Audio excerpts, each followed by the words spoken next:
Si Dieu est mort, s'il n'y a plus de morale, s'il nous reste l'art comme consolation et comme transcendance, alors allons jusqu'au bout de ce processus et faisons de notre propre vie une œuvre d'art, et de notre personne une œuvre d'art vivante, et si possible de notre mort une œuvre d'art.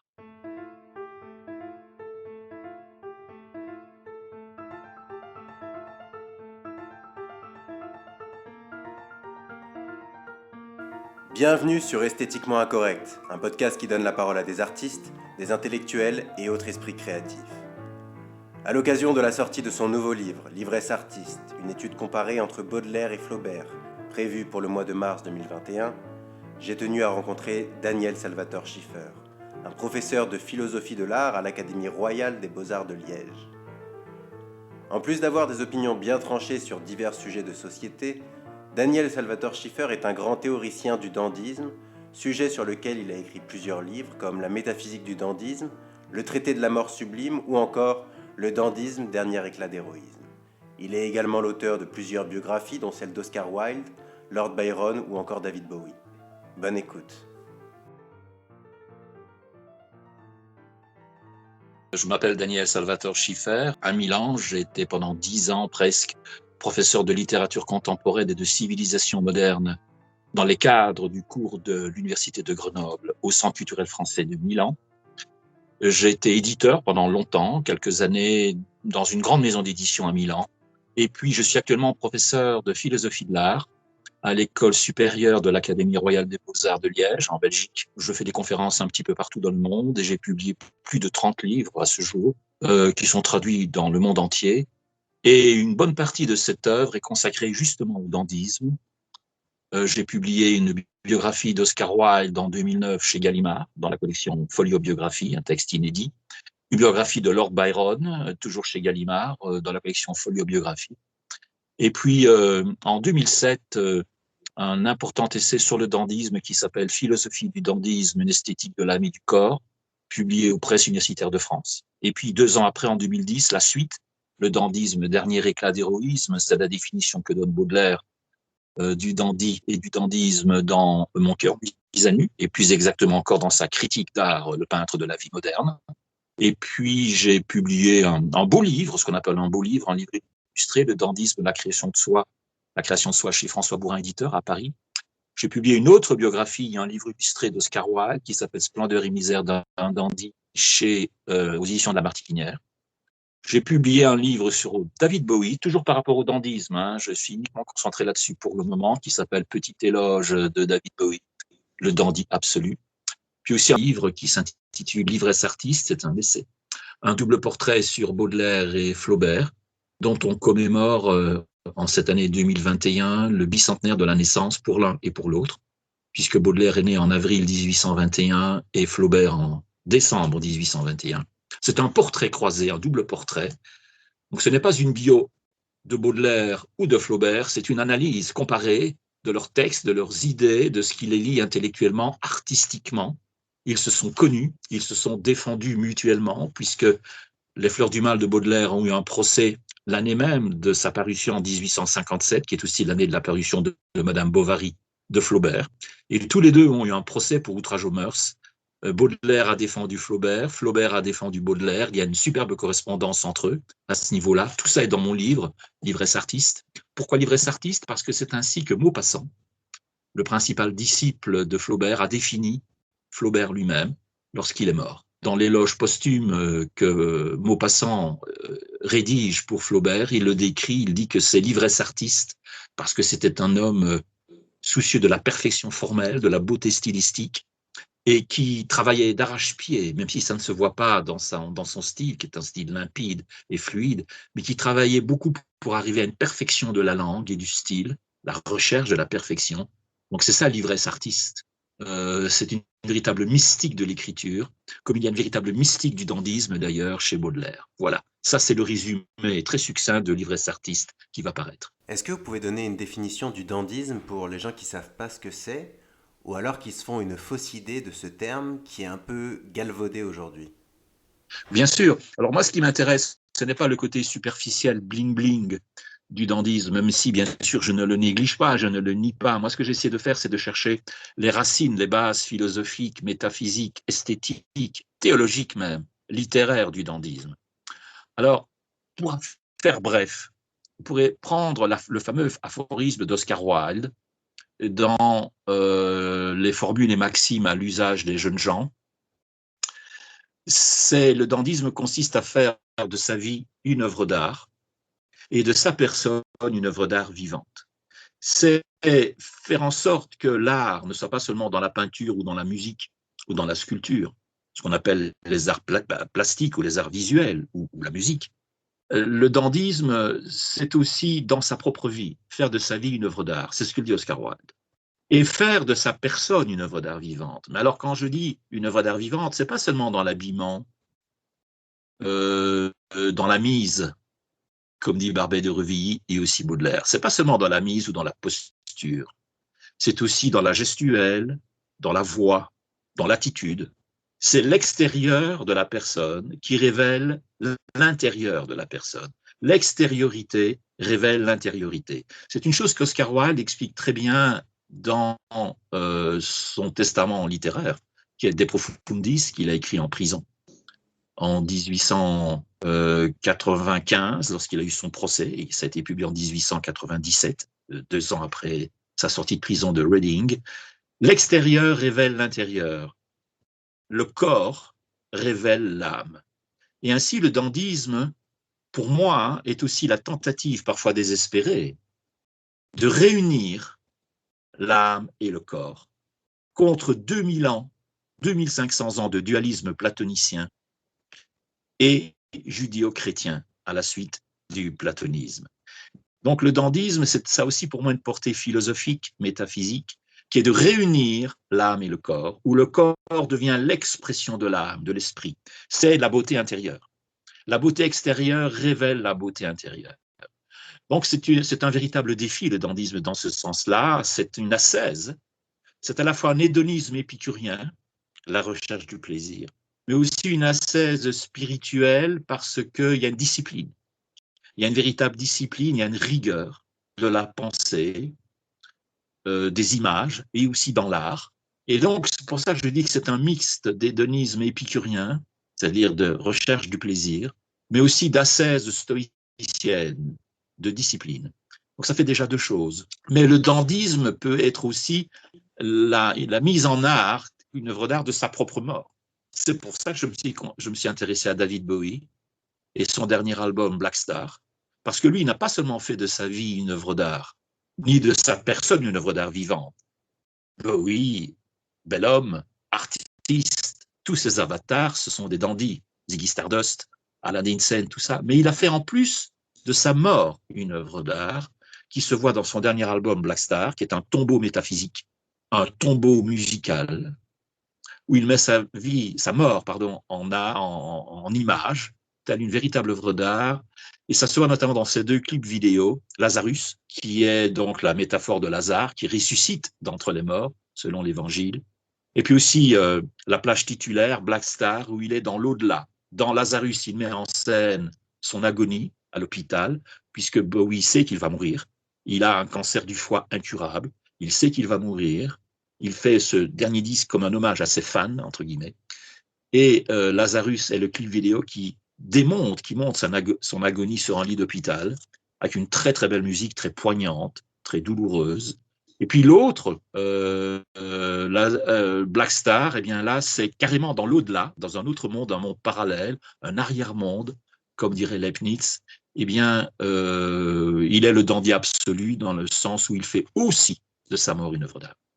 L'autre chose qu'il faut considérer par rapport au dandysme, et j'en termine là pour l'explication philosophique, pour bien comprendre ce qu'est le dandysme, il faut partir, et nous sommes au 19e siècle, du philosophe Nietzsche. Nietzsche meurt en 1900, qui est exactement l'année où Oscar Wilde meurt. Nietzsche et Wilde meurent tous les 2 la même année, en 1900. Je dis souvent que Nietzsche est le plus wildien des philosophes, et que Wilde est le plus philosophe des dandys.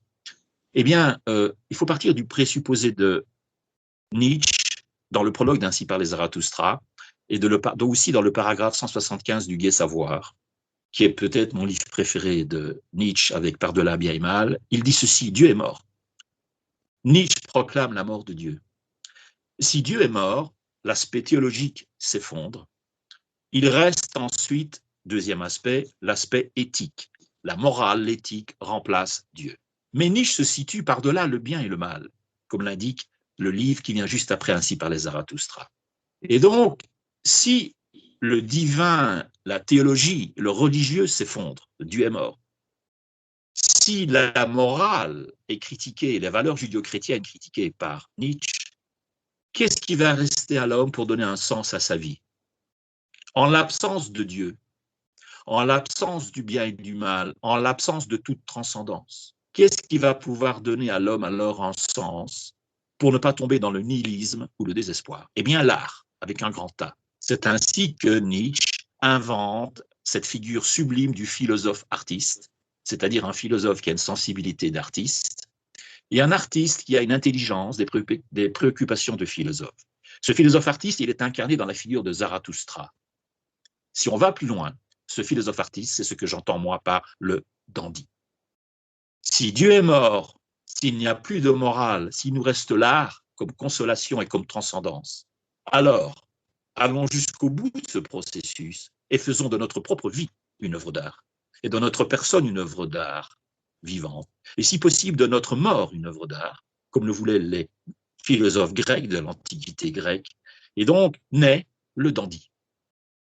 Voilà comment je l'explique de manière philosophique par rapport à Nietzsche. Je pourrais aussi l'expliquer par rapport à Kierkegaard, dans ce qu'il appelle les étapes de la vie. Le premier stade, il est exactement inverse à celui de Nietzsche, c'est le stade esthétique, c'est le stade de la jeunesse, de la jouissance, du plaisir, de l'insouciance. L'homme mûrit, grandit, c'est le stade de la maturité, c'est le stade éthique. Puis l'homme vieillit, devient malade, il se pose des questions sur sa vie, sur son futur, sur son avenir, il fait le bilan. Il envisage sa mort, c'est le stade théologique, selon Kierkegaard. Donc, chez Nietzsche, nous avons une phase descendante qui va du théologique à l'esthétique, théologique, éthique, esthétique. Il va du ciel à la terre. Chez Kierkegaard, c'est exactement l'inverse. Il part de la terre au ciel, de l'esthétique à l'éthique, puis le religieux. Eh bien, le dandisme, et donc c'est une phase ascendante, celle de Kierkegaard, par opposition à celle de Nietzsche, qui est une phase descendante. Eh bien, le dandisme se situe, et c'est ce que j'explique dans mon livre Philosophie du dandisme, au PUF, publié en 2007, le dandisme se situe à la croisée de cette phase ascendante de Nietzsche et de cette phase descendante, de cette phase ascendante de Kierkegaard, pardon, de cette phase descendante de Nietzsche. Il est au chiasme de cette double esthétique nietzschéenne et kierkegaardienne. C'est le même principe, la même dynamique, mais en sens inverse. Et c'est au croisement de ces deux directions que se situe métaphysiquement, philosophiquement, le dandy. J'ai lu sur votre blog que vous disiez qu'il était urgent d'être dandy.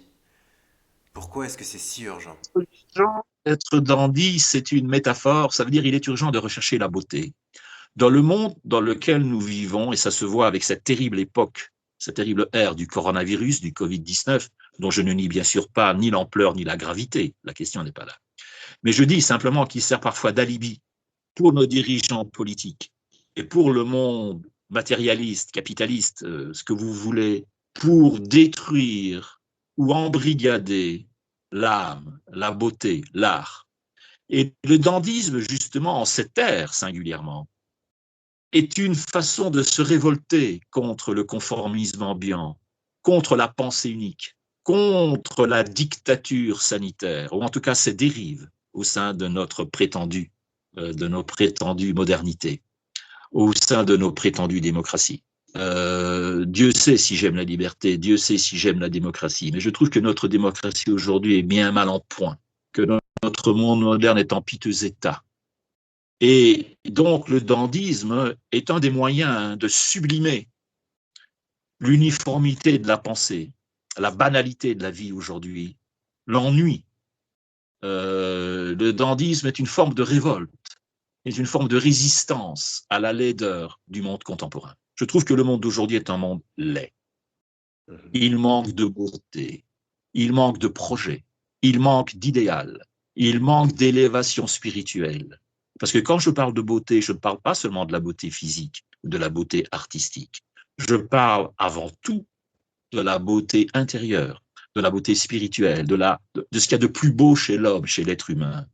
Et donc, le dandysme est une des possibilités de transcendance et de sublimation par rapport à l'actuelle décadence, débâcle du monde moderne et contemporain au sein de nos sociétés dites modernes. Et donc, le dandy, comme je dis, c'est une espèce de dieu profane. Je dis que c'est une mystique athée. C'est la recherche désespérée de la beauté. C'est la recherche désespérée d'une sorte de transcendance à travers l'art. Et c'est ce qui manque au monde aujourd'hui. Et c'est pour cela que les jeunes, notamment, je le vois chez mes étudiants qui ont entre 18 et 25 ans, que les jeunes sont si désespérés aujourd'hui. Pas seulement parce qu'ils ont un manque de repères politiques, sociaux ou moraux, mais parce que le monde n'est pas beau. Le monde manque de beauté, manque de liberté. Et donc, le dandysme peut être un moyen de redonner de l'espoir, de la vigueur et de la vie au nihilisme ambiant, au nihilisme contemporain. Je pense que c'est aussi une bonne manière de lutter contre la tentation totalitaire vers laquelle nous dérivons, et même contre tous les fondamentalismes, dont le fondamentalisme religieux, le fanatisme, parce que le dandysme est aussi une école de la tolérance. C'est une école du libre arbitre, du libre examen, de la libre pensée. Tous les grands dandys sont des êtres éminemment libres. Je définis souvent le dandysme et le dandy comme un être libre, libertaire et libertin. Attention, quand j'entends le mot libertin, je ne parle pas de clubs partout, etc. Peut-être, ça ne me dérange pas, mais ce n'est pas le sujet. Quand je parle de libertin, de pensée libertine, c'est au sens où où les philosophes du XVIIe siècle l'entendaient, des gens comme Pierre Gassendi, qui était le meilleur ennemi, entre guillemets, de Descartes, ou bien des poètes comme Théophile de Viau, ou bien des grands esprits libres, brillants comme Voltaire, ou comme François de la Motte-Levaillé, ou comme Gabriel Naudet, ou comme le poète Tristan l'Hermite, des gens qu'on ne lit plus aujourd'hui, mais qui étaient à leur manière des vrais dandys, des adeptes de la libre pensée et du libertinage érudit. Voilà. Est-ce que vous êtes capable d'identifier aujourd'hui, dans notre paysage médiatique et culturel contemporain, des figures du dandysme? Très belle question, une très bonne question. Je vous remercie de me la poser. Dans mon livre, Le dandysme, la création de soi, qui est ce beau livre que j'ai ici devant vous, ça c'est l'édition qui était sortie, il y a la première édition en 2011 ou 2012, mais la deuxième édition, parce que c'est un livre qui a très bien marché, qui s'est très bien vendu, on a refait la couverture et sur la couverture c'est David Bowie. Alors, il y a des figures, certaines sont mortes du dandysme moderne et contemporain. J'ai fait allusion à David Bowie. Les Prince, lorsqu'il est mort, j'avais écrit un article dans l'Express, La mort du prince des dandys, la façon dont il s'habillait avec des jabots, des tuniques. Alors, Gainsbourg, à sa manière, était un dandy, ou bien Bachung, que j'aime beaucoup. Alors, il faut distinguer deux types de dandysme. Il y a un dandysme solaire, lumineux, comme peut l'être, par exemple, David Bowie, comme peut l'être dans le dandysme féminin, quelqu'un comme Lady Gaga, par exemple, si on enlève le côté un peu vulgaire et un peu bling-bling et paillettes. Puis il y a un dandysme crépusculaire. Ce dandysme crépusculaire, c'est un dandysme plus sombre. C'est un dandysme tragique, parce que le dandy est aussi une figure tragique. Il vit dans la beauté et dans la flamboyance. C'est un être de panache, mais dont la fin est souvent tragique. Il suffit de voir la façon dont Barbet de Revilly est mort, mais surtout Baudelaire. Hémiplégique, syphilitique, aphasique. La façon dont Brumel est mort, désargenté, pauvre, dans un asile de fous à Caen, en Normandie. Oscar Wilde, qui est mort 3 ans après avoir purgé 2 ans de prison avec travaux forcés dans 3 pénitenciers anglais, dont le fameux pénitencier de Reading, où il a écrit la ballade de la geôle de Reading. Les dandys, en général, sont des gens qui finissent mal, désargentés, parce que souvent incompris. Ce sont des êtres solitaires. Ce sont des idéalistes qui s'ignorent. Et l'idéalisme sied mal à la société moderne matérialiste qui naît avec le 19e siècle, la société industrielle, qui est précisément l'époque où naît formellement le dandysme. Et donc, il y a un dandysme crépusculaire musculaire, un dandysme plus sombre, dont certains représentants du rock, par exemple, dans l'histoire du rock, sont des représentants. Je pense à Jimi Hendrix, sa façon de s'habiller. Je pense à Kurt Cobain. Je pense à Amy Winehouse, ce qu'on appelle le club des 27. Je pense à Janis Joplin. Beaucoup de grandes figures du rock sont des dandys. Et certains qui sont morts très tôt, à 27 ans, le fameux club des 27, Jim Morrison, Brian Jones. Et ce sont des comètes, ce sont des étoiles filantes, comme l'a été en son temps Rimbaud, le poète Rimbaud, mort très jeune, ou bien le peintre Egon Schiele, ou bien Lord Byron, mort à 36 ans. Eh bien, toutes ces figures du rock peuvent être des dandys, des figures de dandys contemporains, avec une extrême liberté, une extrême invention, une extrême créativité. Parce que ce que j'essaye de faire, modestement, c'est de dépoussiérer la figure du dandy. Je ne veux pas confiner, un mot très à la mode, confiner le dandy à l'image qu'on en a du 19e siècle. Barbey de Reville, Brummel, Oscar Wilde, Baudelaire, oui, bien sûr. Mais je pense que le dandysme aujourd'hui est intéressant si on le réactualise, si on le dépoussière, si on lui rend sa modernité. Parce que sinon, on en fait un être conservateur, un peu de droite politiquement, idéologiquement, alors que le dandy n'est pas du tout ça. Le dandy, c'est un révolutionnaire. C'est un anarchiste. C'est un être dont l'indépendance et dont l'esprit de liberté est tel qu'il est indomptable. C'est ce que dit Barbey de Reville dans son livre sur Brummel. Le dandysme, comme je dis, c'est un anarchiste de luxe, un anard de luxe, qui n'aime pas les conventions, qui n'aime pas le matérialisme. L'argent, quand il en a, il le flambe, il le dépense. Et donc, oui, il y a dans certaines figures du rock aujourd'hui les présupposés, les ingrédients pour redéfinir la figure moderne et contemporaine du dandysme. Certains de ceux que je viens de citer. Puis il y a aussi des femmes dandy. Il ne faut pas oublier les femmes dandy, parce qu'on a tort de croire que le dandysme n'est que chez les hommes. Non, c'est faux. Il y a eu de grandes dandys historiques. Sarah Bernhardt était une dandy. Coco Chanel, la première Coco Chanel était une dandy, bien sûr. Certaines, je pense qu'aujourd'hui, quelqu'un comme Mylène Farmer, par exemple, qu'on aime ou qu'on n'aime pas, je ne pose pas de jugement de valeur, je ne pose pas de jugement esthétique, je constate simplement. Je dis que Mylène Farmer, par exemple, dans sa façon de s'habiller, dans ses personnages, dans son mystère, dans l'énigme qu'elle entretient, dans son côté aussi parfois androgyne, comme faire David Bowie, eh bien, il y a un côté dandy. Parce que ce qui m'intéresse dans le dandysme, je vous ai dit, c'était l'union de l'âme et du corps, c'est aussi être par-delà le bien et le mal, mais aussi par-delà les sexes. Les dandys inventent le troisième genre. On le voit avec David Bowie à l'époque de Ziggy Stardust, à la fois homme-femme. Et donc, c'est le vieux mythe de l'androgynie ou de l'hermaphrodisme autosuffisant, où l'être réunit à la fois l'âme et le corps, mais aussi le masculin et le féminin. Et c'est ça qui est intéressant.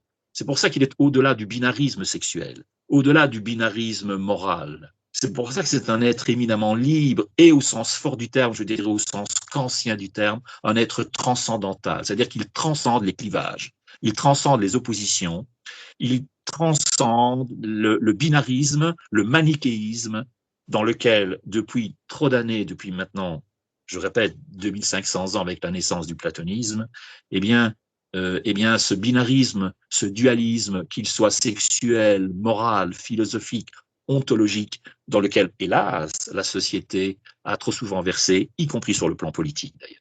Et donc, c'est ça qui m'intéresse chez le dandysme, une recherche extrêmement profonde, qui brasse tous les champs de savoir, le plan, bien sûr, esthétique, artistique, mais aussi le plan psychologique, philosophique, anthropologique, social, politique, puisque je l'ai défini comme un anarchiste profondément. Alors la première fois que nous nous sommes parlé au téléphone, vous m'aviez signifié l'importance que vous accordiez à la liberté et à la beauté. Alors aujourd'hui, avec la crise du corona, on se retrouve privé de notre liberté au profit de la sécurité globale. Et lors de nos échanges, je me souviens que vous aviez qualifié la France de dictature. Qu'est-ce que vous croyez que les personnes issues de vraies dictatures, en Chine, en Russie, en Corée, penserait de ce terme dictature pour qualifier la situation en France? Alors, c'est une très bonne question, et c'est une question que je me suis posée aujourd'hui parce que figurez-vous que j'ai publié toute une série d'articles sur le coronavirus et le confinement. Eh bien, effectivement, je m'insurge contre ce que j'appelle, sinon une dictature, du moins une dérive autoritaire. Alors, j'ai toujours beaucoup défendu, vous parlez de la Russie, de la Chine, vous avez toujours beaucoup défendu, j'ai toujours, pardon, beaucoup défendu les dissidents, qu'ils soient en Russie ou en Chine ou dans tous les pays totalitaires. J'étais aussi le porte-parole pour tous les pays francophones du monde, du comité international contre la peine de mort. Donc, Dieu sait si je suis attaché aux libertés. Mais lorsqu'on parle de la Chine ou de la Russie, on sait que ce sont des dictatures. Et donc, il est relativement facile pour nous de nous insurger au nom de la démocratie, au nom des droits de l'homme, au nom de la liberté, contre ces totalitarismes politiques, comme sont des pays comme la Chine, la Birmanie, la Russie, la Corée du Nord, bien sûr. Ça, c'est évident. Mais il y a un totalitarisme larvé, caché, qu'on ne voit pas, mais qui est insidieux, et non moins dangereux, mais plus pervers, qui est le totalitarisme qui est en train de s'installer. Nous sommes, à l'heure où je vous parle, le 1er février 2021. Hier, 31 janvier 2021, en Russie, il y a eu des milliers de protestataires que je soutiens pour défendre la liberté d'Alexei Navalny, qui est en prison, emprisonné arbitrairement, abusivement, à Moscou, après avoir été empoisonné. Il est rentré en Russie, il est maintenant arrêté, il est emprisonné, en attendant son procès. Et des milliers, des dizaines de milliers de personnes, dans la gigantesque et vaste Russie, de Moscou à Saint-Pétersbourg, en passant par Vladivostok et le fin fond de la Sibérie, ont manifesté. Il y a presque 200 millions d'habitants en Russie. Il y a eu 4000 arrestations. C'est beaucoup, c'est trop. Il faut le dénoncer et je le dénonce. Mais le même jour, 31 janvier 2021, hier, à l'heure où je vous parle, le même jour, à Bruxelles, il y avait un petit millier, même pas, de manifestants contre les règles, les mesures sanitaires du Covid-19. Combien d'arrestations? Près de 500. 488 exactement. Des gens qui n'avaient rien fait, qui manifestaient pacifiquement. Des gens menottés, obligés d'être assis par terre en rang serré. 488 arrestations sur près de 1000 manifestants, c'est 50% des gens arrêtés. Ça veut dire que hier à Bruxelles, proportionnellement, il y a eu plus d'arrestations qu'à Moscou. Il faut le dénoncer. C'est facile de dénoncer, je le fais bien sûr, le dictateur Vladimir Poutine. Bien sûr qu'il faut le faire. Je l'ai toujours fait, je le ferai toujours. Mais je suis encore plus indigné par le fait que dans nos prétendues démocraties, à Bruxelles, cœur de l'Europe, capitale de l'Union européenne et capitale d'un pays aussi civilisé que la Belgique, où j'habite, eh bien la police arrive avec des matraques, des boucliers, des chevaux, pour bâillonner, museler et mettre des menottes à des jeunes étudiants qui manifestaient pacifiquement seulement pour avoir la liberté d'aller au cinéma, au théâtre ou à des spectacles culturels. Parce que ce qu'est en train de faire actuellement le monde moderne, nos démocraties, en tuant la culture, c'est tuer l'esprit. On ne meurt pas que du Covid. On meurt parce que notre esprit est étouffé, parce que notre liberté de nous exprimer même est étouffée. Que dirait le grand Emmanuel Levinas, qui est un de mes maîtres, pour qui le visage est essentiel dans la définition de l'être humain, le visage. Le visage, c'est ce qu'il y a de plus irréductible, de plus profond chez un être humain, selon Emmanuel Levinas, auquel j'ai consacré en 2007 un livre qui s'appelle La philosophie d'Emmanuel Levinas. Que dirait l'Emmanuel Levinas aujourd'hui s'il revenait en voyant des visages couverts de masques? Demandons aux gens s'il est obligatoire d'avoir ou non un masque. L'infantilisation dans laquelle on nous confine, c'est le cas de le dire. La culpabilisation constante. Tantôt ce sont les vieux, tantôt ce sont les jeunes. Tout ça est insupportable. Je trouve insupportable la façon dont la police hier, 31 janvier, à Bruxelles, a bâillonné de jeunes étudiants. C'est pour moi tout aussi condamnable que ce que la police russe a fait contre les protestataires qui défendaient la liberté de Navalny. Sauf qu'en Russie, c'est une dictature, on le sait. Ici, c'est soi-disant une démocratie. Et nous sommes donc d'autant plus coupables que c'est la démocratie qui est aujourd'hui insultée dans nos prétendues démocraties. Si nous faisons bien attention à ce qu'est la démocratie, il faut partir de ce que disait Montesquieu dans l'Esprit des lois. Donc nous sommes au siècle des Lumières, au siècle de Voltaire, de Diderot, de d'Alembert, des encyclopédistes, de Jean-Jacques Rousseau.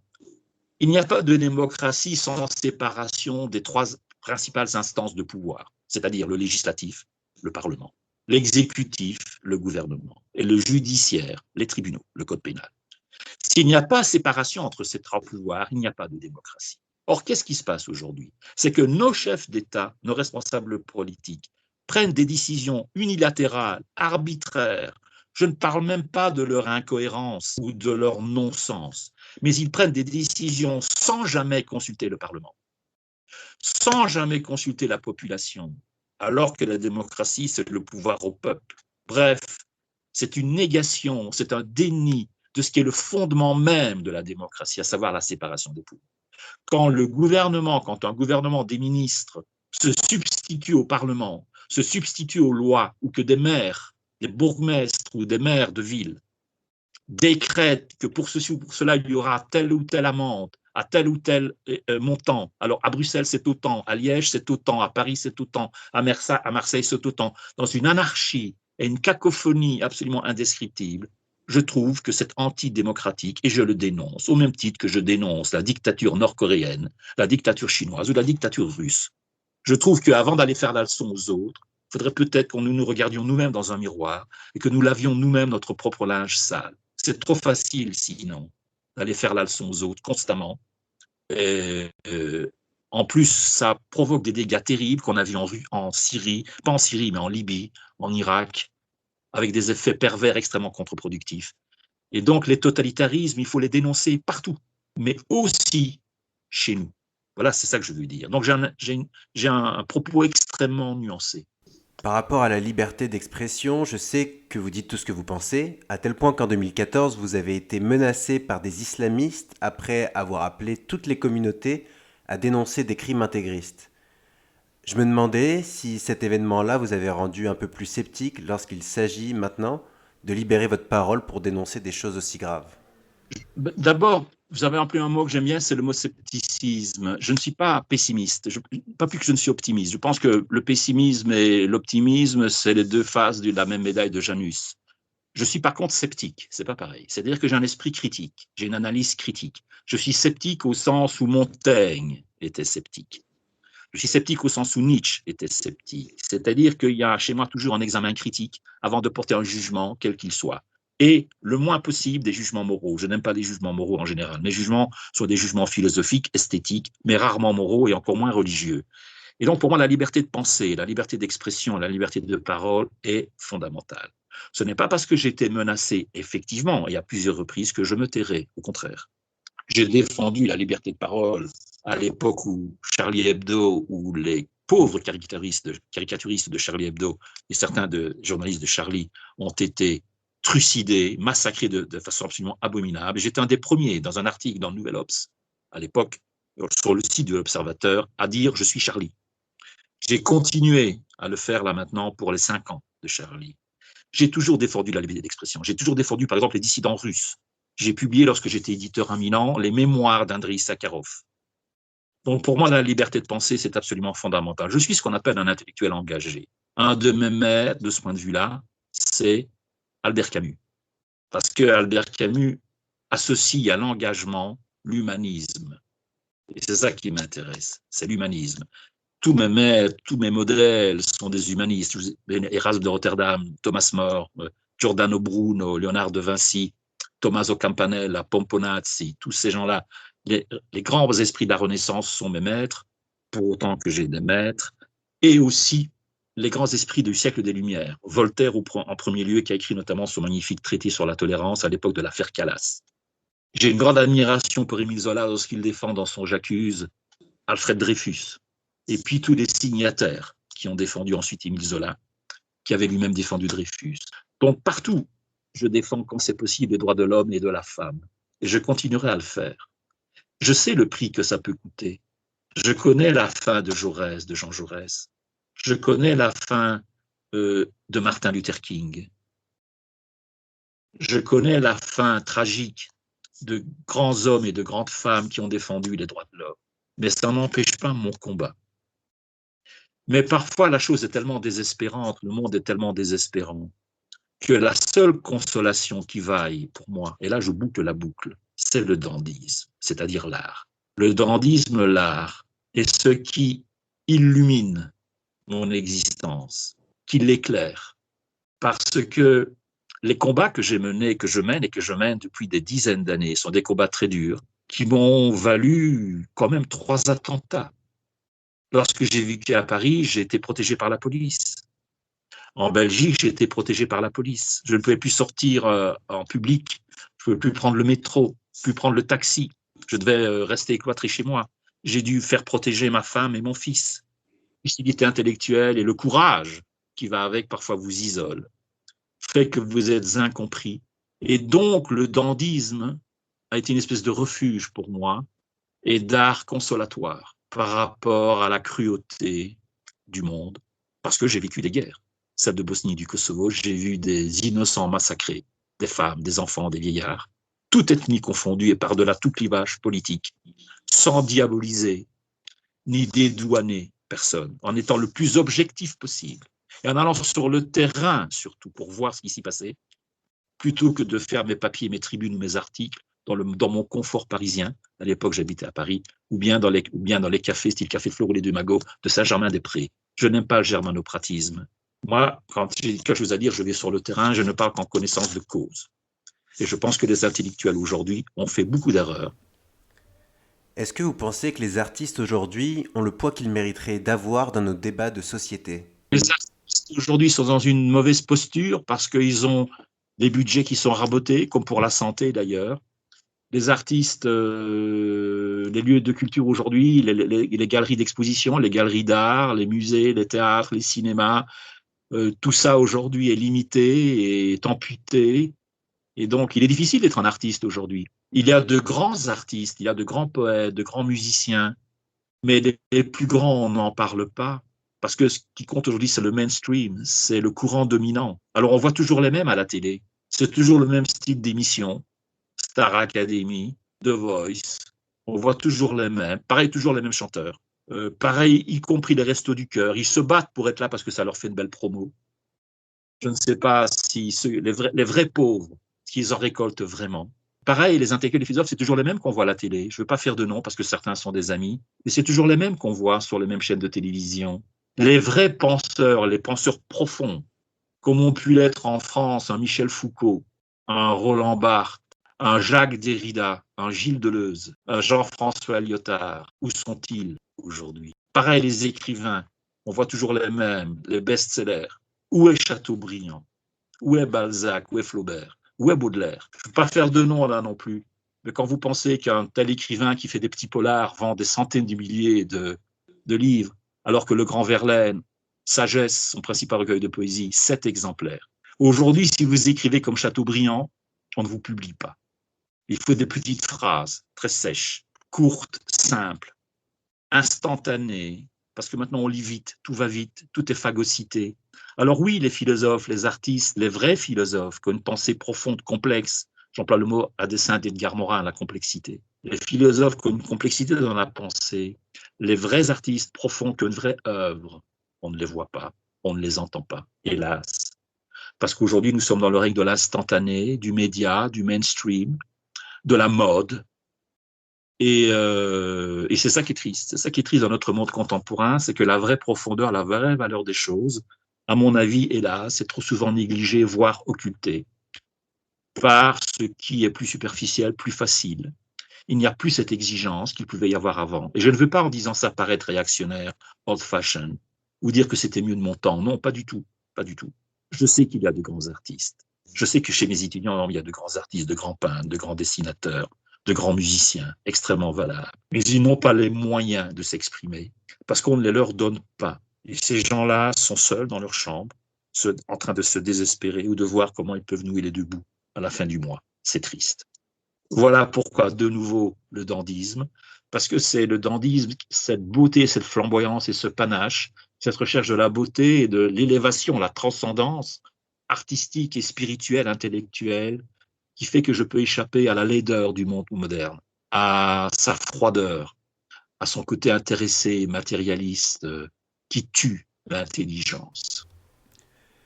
J'aimerais maintenant amener votre attention sur un sujet un peu différent, mais qui touche à l'un de vos livres, le traité de la mort sublime.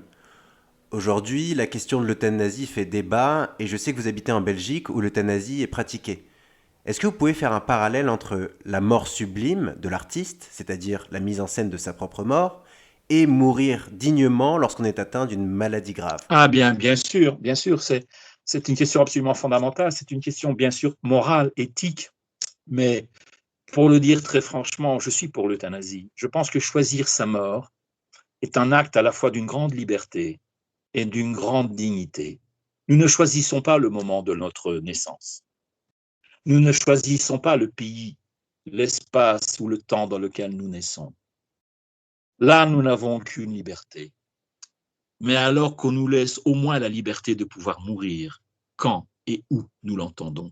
Là, la mort, le fait de pouvoir choisir sa mort, est un acte d'une grande liberté. C'est même le seul acte véritablement libre qui nous est octroyé. C'est puisqu'on ne peut pas choisir sa naissance, ni le lieu, ni le temps de sa naissance, ni ses parents, ni rien du tout, que ça nous est imposé par la nature.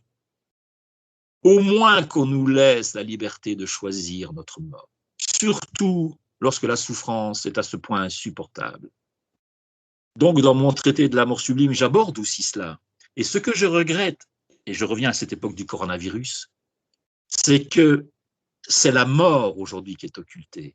Il y a un grand historien qui s'appelle Philippe Ariès, qui a écrit l'histoire de la mort en Occident, du Moyen-Âge à nos jours. Il montre comment la mort qui était acceptée au Moyen-Âge ou à la Renaissance, comment la mort aujourd'hui est interdite, refoulée, cachée. Avant, les cimetières étaient au centre des villes, à côté des églises. Aujourd'hui, les cimetières sont en périphérie. On cache la mort, on cache la maladie, parce qu'elle n'est pas productive, elle ne rapporte rien. Et donc, j'ai l'impression qu'aujourd'hui, à cette ère du coronavirus, ce qui fait peur aussi, c'est la mort. Enfin, en tout, on fait tout pour qu'elle fasse peur, alors qu'il n'y a pas plus naturel que la mort. Alors, je ne dis pas que je suis content de mourir, bien sûr, je n'ai pas dit ça. Je dis simplement qu'il faut nous laisser la liberté de mourir comme nous l'entendons, en tout cas lorsque nous souffrons, que la souffrance devient à ce point insupportable. Et que les pays vraiment civilisés, comme la Belgique, comme la Hollande ou la Suisse, pratiquent l'euthanasie, bien sûr avec toutes les conditions. Il faut que ce soit le malade qui le dise, il faut plusieurs médecins, il faut des témoins, il faut que ce soit répété. Mais qu'un pays comme la France, la patrie des droits de l'homme, la patrie de Voltaire et du siècle des Lumières, refuse encore aujourd'hui, à l'aube du XXIe siècle, dans la deuxième décennie du XXIe siècle, l'euthanasie. Je trouve ça rétrograde comme position. Même l'Espagne, qui est un pays catholique, accepte l'euthanasie. Même l'Italie s'y dirige, et la France est encore réfractaire. C'est incompréhensible. Je ne comprends pas comment la France, qui est un pays, qui est le pays des droits de l'homme, de la Déclaration des droits de l'homme et de la Révolution française, avec de grands esprits, peut encore se poser la question si ou non il faut accepter ou pas, légaliser ou non l'euthanasie. C'est un cas de conscience individuelle. Il n'y a rien de plus intime que la mort. Elle est aussi intime que la vie ou que la sexualité. Pourquoi refuser cet acte d'intimité extrême au dernier moment où on va rendre l'âme, son dernier soupir? Pourquoi refuser à l'être humain cette dignité et cette liberté? Je ne comprends pas. Pour moi, la mort fait partie de la vie. La mort est la dernière étape de la vie. Et c'est celle qu'il faut peut-être, même si elle peut faire peur, c'est celle à laquelle il faut vraiment le mieux se préparer. Comme disait Platon dans le Phédon. Socrate, la sagesse, c'est quoi? C'est apprendre à mourir. Ce n'est que ça. Pour Socrate, le père de la philosophie moderne occidentale, philosopher, c'est apprendre à mourir. C'est ce que va redire Platon dans le Phédon, et c'est ce que va reprendre Montaigne dans ses essais, que philosopher, c'est apprendre à mourir. Des philosophes modernes comme Vladimir Yankelevitch a écrit un livre merveilleux sur la mort, ou bien Edgar Morin, L'homme et la mort, ou mon ami Robert Redeker, L'éclipse de la mort. Moi-même, j'ai écrit le traité de la mort sublime. Alors, moi qui cherche à faire de la mort une œuvre d'art, ou même que la vie ou que la personne, il est évident que l'euthanasie, où il y a un cérémonial, où on dit adieu la cérémonie des adieux, pour reprendre le beau titre de Simone de Beauvoir par rapport à Jean-Paul Sartre. La cérémonie des adieux, ce rituel, ce rite peut être quelque chose de grand, de haut.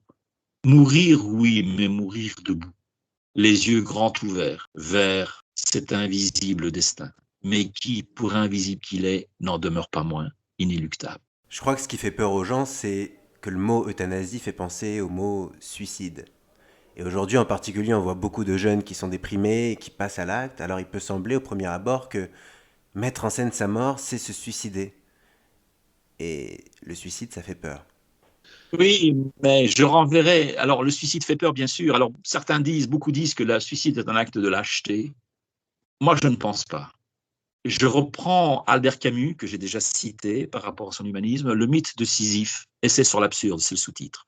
La première phrase du mythe de Sisyphe d'Albert Camus, c'est que le suicide est la première et véritable question philosophique.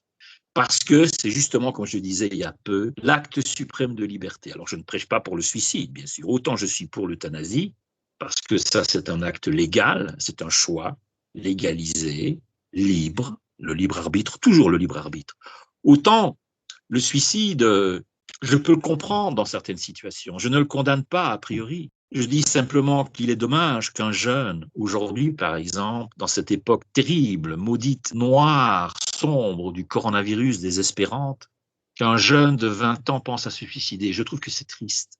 C'est pas aux jeunes qu'il faut en vouloir, c'est à notre société, à notre pseudo-modernité qui met les jeunes dans cette situation où ils n'ont plus d'autre, apparemment, échappatoire que celle du suicide. C'est terrible. Je trouve cette situation terrible, je trouve notre société terrible. Quand la société en arrive à faire en sorte que des jeunes pensent que la seule chose qui peut les sauver, paradoxalement, c'est le suicide, bah c'est terrible. Là, c'est une faillite totale, c'est un échec total du monde moderne et contemporain, dont nous ne devons pas être fiers. Et si je peux, c'est pour ça que j'aime faire des livres, surtout, et faire mes cours, c'est transmettre bien sûr le savoir, mais c'est transmettre aussi une once d'espoir, et d'avenir. Je me préoccupe beaucoup pour les générations présentes, les jeunes générations présentes et à venir. Moi, j'ai 63 ans, j'ai fait mon temps, j'ai encore quelques années, j'espère, devant moi, mais je pense à ceux qui ont 20 ans, 25 ans aujourd'hui. C'est très dur d'avoir 20 ans aujourd'hui parce qu'ils n'ont pas la liberté que nous avions. Je me souviens quand j'étais jeune, j'allais voir des concerts, j'ai vu tous les grands groupes de rock. J'ai vu les Rolling Stones, j'ai vu David Bowie, j'ai vu Pink Floyd, j'ai vu Genesis, toutes les grandes légendes de la guitare, Jeff Beck, tout ça, Eric Clapton. J'ai j'ai été à des tas de festivals ouverts, comme style Woodstock. J'étais pas Woodstock, mais c'est une image. Je me dis aujourd'hui quoi? Le nombre de spectacles que j'ai vus, quand j'habitais à Milan, j'allais à la Scala de Milan, j'allais toutes les semaines à la Scala. J'ai vu tous les plus grands chefs d'orchestre, tous les plus grands pianistes, tous les plus grands violonistes, les plus grands danseurs, dont Nureyev. Et je me dis, et aujourd'hui, si j'étais à Milan, qu'est-ce que je ferais? Pas de Scala, pas de théâtre, pas de danse, pas de concert. Mais c'est à devenir fou. C'est à devenir fou. Comment est-ce qu'une société moderne, notre société technologique, avancée sur le plan technique, sur le plan médical, en arrive à faire en sorte que même la culture est tuée, tuée à ce point que même les jeunes, pour s'en sortir, en arrivent à penser au suicide. C'est terrible. Je trouve ça criminel. Je trouve criminel de la part, et je pèse mes mots, de nos dirigeants politiques, de mener notre société sous couvert de coronavirus, qui est à l'alibi suprême, c'est la santé, évidemment, apparemment incontestable. Comment, sous prétexte de coronavirus, des mesures anti-Covid, comment on en arrive à tuer la culture, c'est-à-dire l'esprit, l'intelligence, au point que même les jeunes n'ont plus d'autre solution que de penser au suicide. Je trouve ça absolument désespérant et, pour tout dire, criminel de la part du pouvoir. C'est aussi contre cela que je me révolte.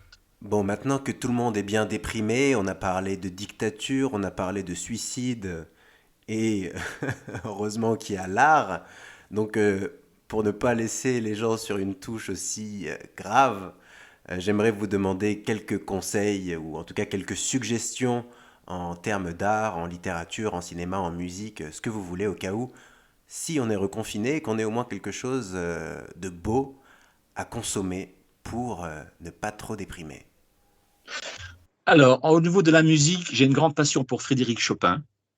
J'aime ses nocturnes. Il y en a 21. J'aime les nocturnes de Frédéric Chopin. Pas que les nocturnes, mais j'aime beaucoup ses nocturnes. J'aime beaucoup Gustave Mahler. J'aime beaucoup Brahms, notamment le premier concerto pour piano et l'adagio du premier concerto pour piano, qui est un mouvement très lent, très ample et très mélodieux. J'aime beaucoup les cantates de Jean-Sébastien Bach. Et puis, il y a un musicien contemporain, un saxophoniste que j'adore, qui est Jan Garbarek. C'est un saxophoniste. J'aime beaucoup le Miserere d'Allegri, qui est une telle beauté qu'il avait été interdit par le Vatican. C'est d'une telle beauté angélique, mais à la fois angélique, mais aussi très sensuelle. C'est d'une telle beauté que le Vatican avait interdit cela. Et la partition était cachée quelque part dans les musées du Vatican.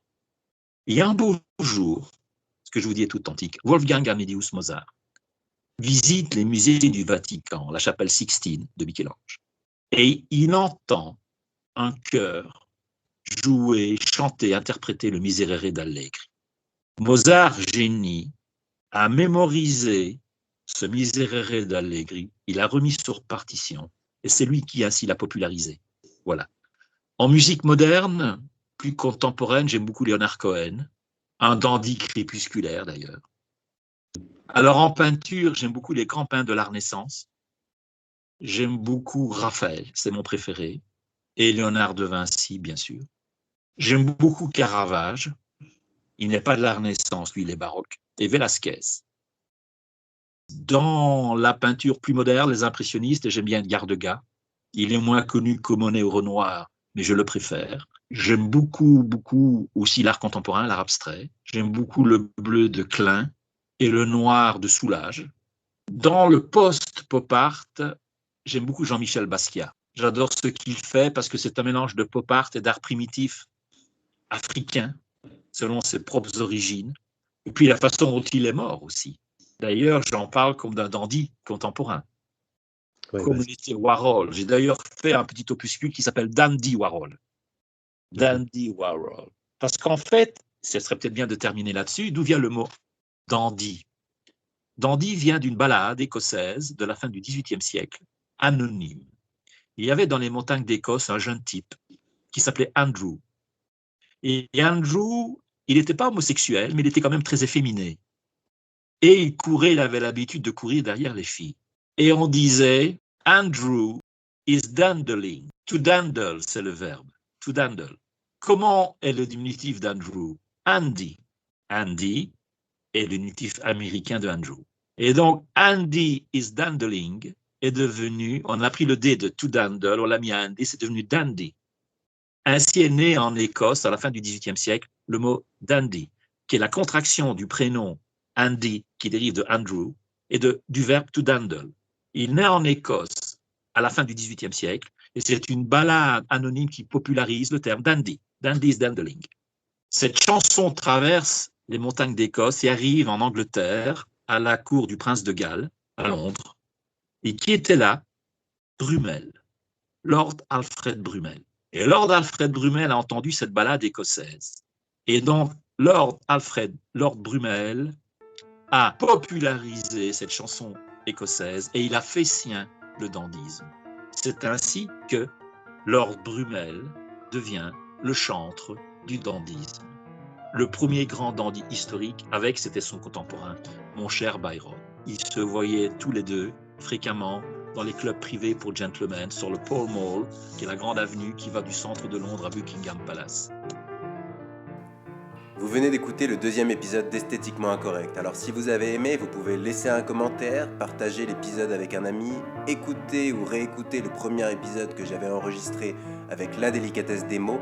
Mais surtout, ce que je vous encourage à faire, c'est vous inscrire à la page Instagram Esthétiquement Incorrect, car c'est là où je partage toutes les inspirations et les choses qui m'ont donné envie de faire ce podcast, mais également l'actualité des personnes que je rencontre pour vous offrir de nouveaux épisodes chaque 2 semaines.